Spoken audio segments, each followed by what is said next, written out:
When I'm performing, I like to express myself visually as much as possible when I'm on stage.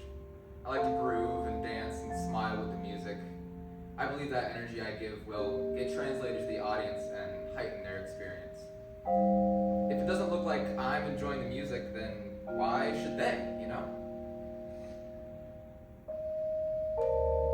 I got to perform Danzone No. 2 with the Beaverton Symphony Orchestra a few years back, which just so happens to be one of my favorite pieces of music. And we perform it, and I'm on stage, I'm grooving and dancing, I'm having a great time.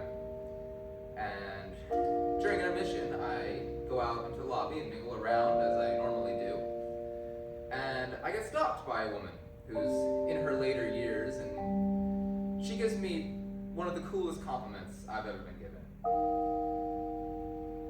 She looks at me and says, "Hey, I just want to let you know that I loved watching you on stage. I couldn't take my eyes off of you. I turned to my husband, who's mostly deaf. Hey, you gotta check that guy out back there. It's really fun to watch."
I love seeing the reactions my friends have to when I tell them I have a futsal game at 9 o'clock or 10 o'clock at night, especially after an already long day.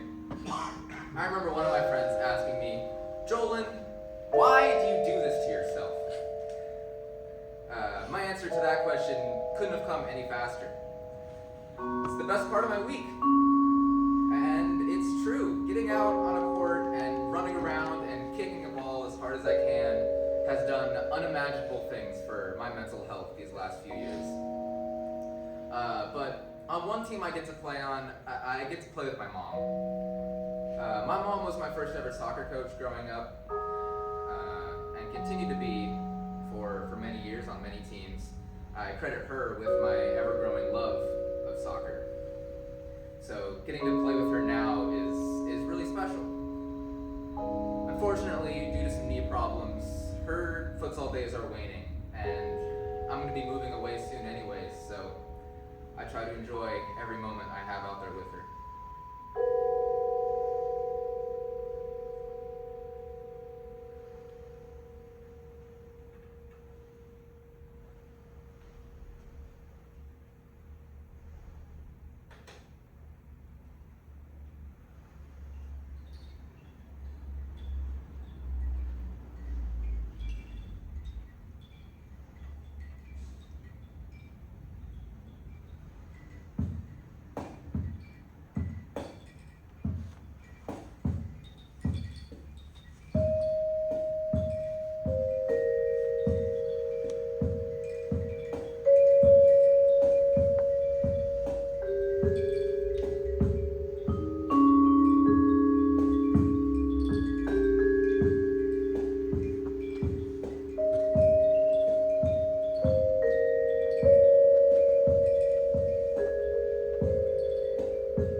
When I got home from the dress rehearsal for my junior recital, it was around 11 p.m., and I found my mom sitting in the dining room. This was pretty odd because she usually gets tickets to bed pretty early, and I was looking forward to getting to bed myself because my recital was the very next day.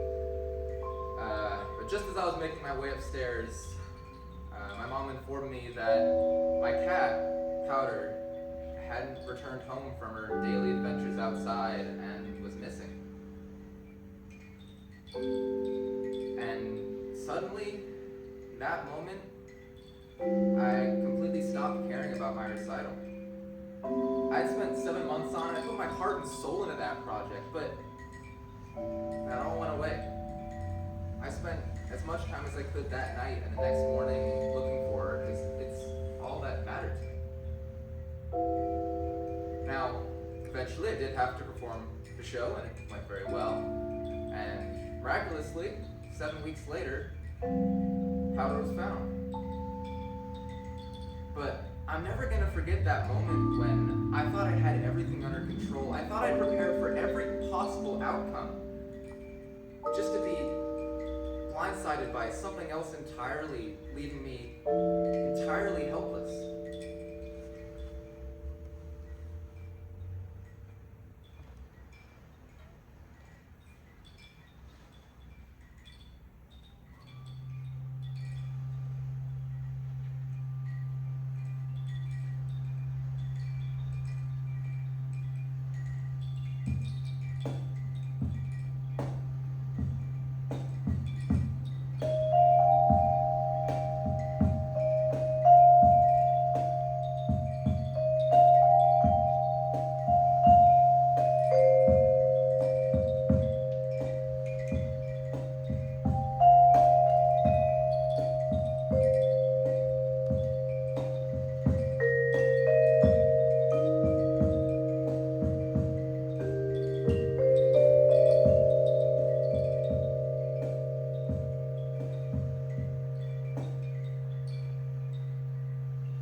Spring 2021.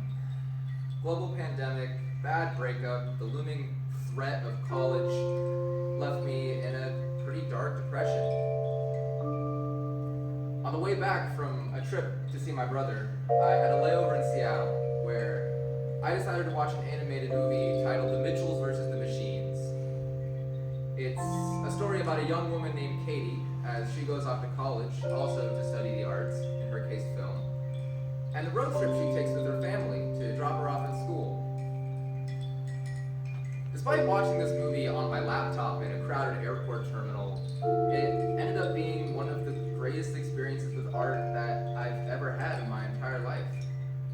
I was choking back laughter the entire time so I didn't disturb the people around me, but the movie's also incredibly heartfelt and moving, while also having a blatant disregard for reality that I really connected with and needed at the time. And I remember coming out of this movie just feeling so good. Not in that moment, but about life in general. I felt hope. I felt joy. I just felt.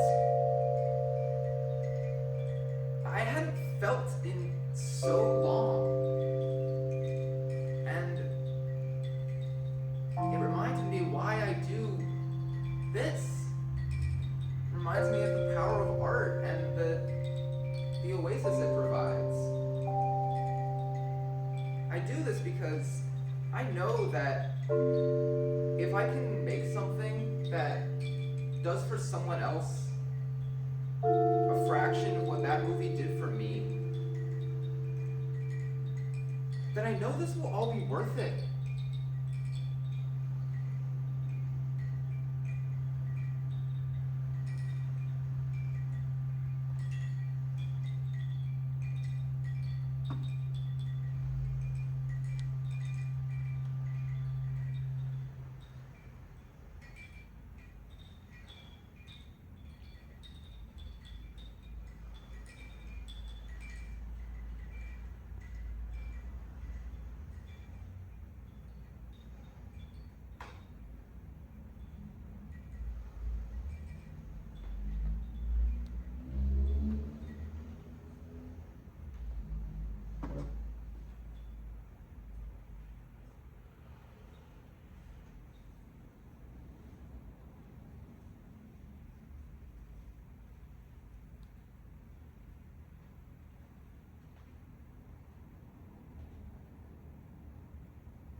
Thank you.